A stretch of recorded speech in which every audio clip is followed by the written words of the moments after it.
Many sellers shy away from listing their house for sale during the holiday season, and for some, it's a family thing, right? They have, they don't necessarily want showings at awkward times.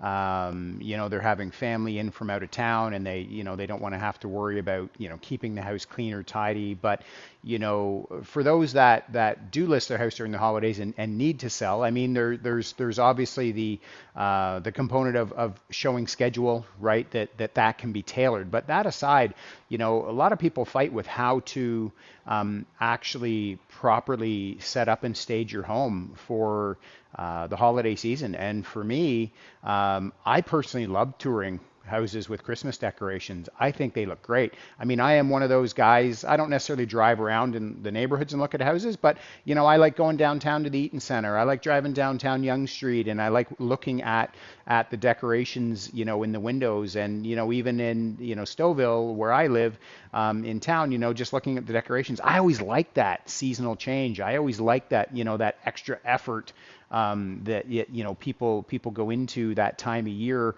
I always appreciate looking at that, and our own house was even in the Stouffville Christmas home tour one year. So I really like touring houses that are set up for the holidays, and I think houses that are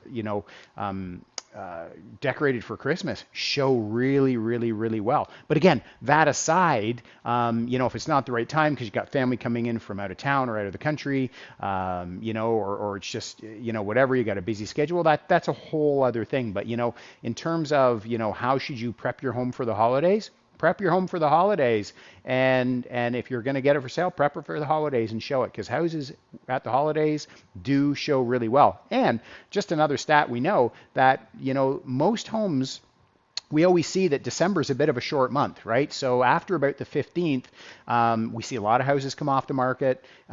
We also start seeing that, realtors are taking time off around 15th to the 17th of the month, and then you don't hear from them until like the 3rd or the 5th of January kind of thing. So the market does slow down. So that being said, for the sellers that do want to get active around the holidays, we do definitely find that those houses get a good amount of activity because there's less houses on the market to look at. And so for those realtors that are out there, doing the work, predominantly, I've always had really good Decembers, and I've always been busy through December. So, you know what? If you're interested in learning more about how to get started, shoot me a DM, and I can send you over a copy of my 5-step seller guide, which I call the Perfectly Plum Method, pun intended.